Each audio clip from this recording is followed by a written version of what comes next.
भगवान जी चक्र सुदर्शन से उसका गला काट देते हैं। तो आज वही ग्रहण लगता है, सूर्य और चंद्र को ग्रास लग जाता है।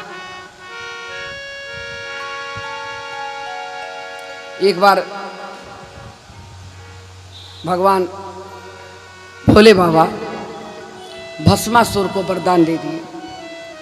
भस्मासुर बहुत बड़ा तपस्वी था, 10,000 वर्ष तक उसने तप किया और 10,000 वर्ष तप करने के बाद वरदान भोले जी से क्या मांगा कि मुझे ऐसा वरदान दो कि मुझे कोई मार न सके, मुझे कोई मनुष्य न मार सके, कोई गंधर्व किन्नर न कोई जीव जंतु से मैं न मरूं।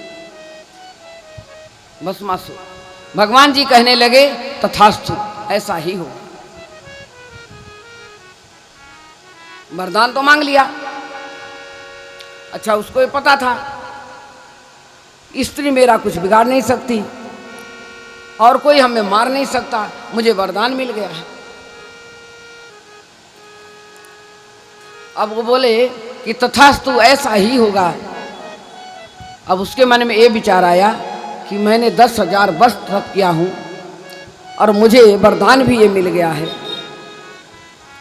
तो क्यों न मैं ये सोचूं कि हम जिसके, उसने कहा कि मैं जिसके सिर पे हाथ रखूं वो भस्म हो जाए, यही वरदान मांगा था। तो इस वरदान को आप दे तो दिए मुझे, पर मेरे मन में आशंका है, शंका हो रही है ऐसे ही कि क्या पता ये वरदान सही है या गलत है।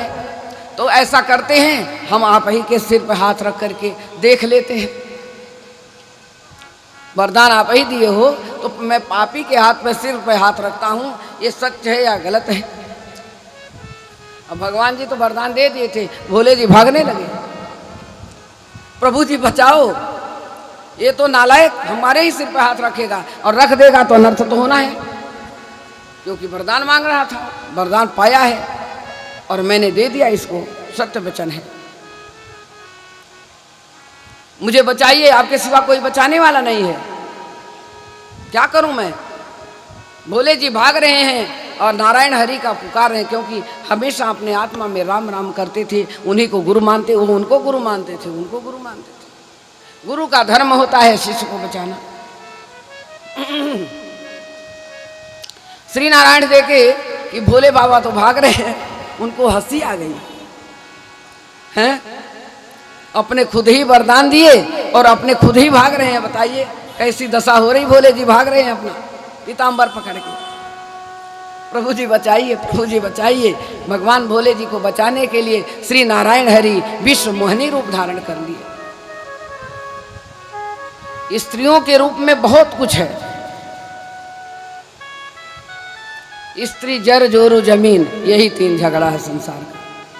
महाभारत रची गई द्रौपदी के द्वारा, रावण का संहार हुआ, वंशज का नाश हो गया सीता जी माता जगदम्बा के द्वारा। पर ये द्वारा नहीं हुआ किसी की, वो कर्म ही खराब था, पर नारी के रूप में ही सारा सब कुछ नाश हो गया। रावण नहीं मरता, रामचरितमानस नहीं बनता, कौरव और पांडवों में युद्ध नहीं होता, तो महाभारत नहीं रची जाती। अब विश्व मोहिनी रूप धारण कर लिए और घूम रहे हैं वो भोले जी, इतनी सुंदर रूप।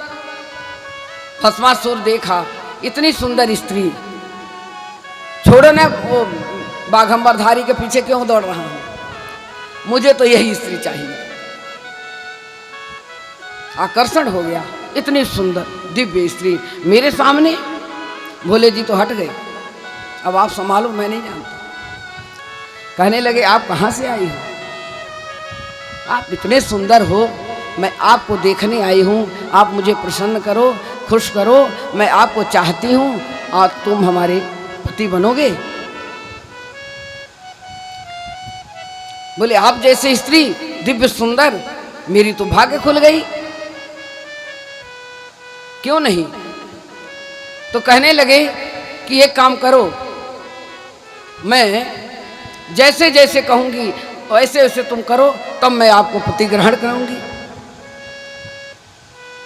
जो आप कहोगी वही मैं करूंगा।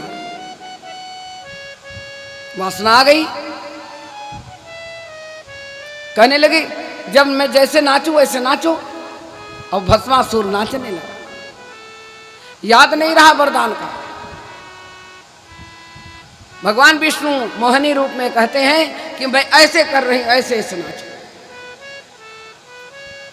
भस्मासुर सिर पर हाथ रख करके कमर मटकाता है, इतने में जल के भस्म हो गया। खुद का श्राप खुद को ही लग गया। जब हमारा गुरु हमको आशीर्वाद देता है तो उसको कुछ तो है, तभी तो आशीर्वाद दिया है। और अगर उसी में हम संधि विच्छेद करने लगे तो हमें कोई चीज़ की प्राप्ति नहीं होती है। वरदान आप पा गए, अब गुरु के ऊपर ही करने अजमाने लगे तो नाश तो होना ही है।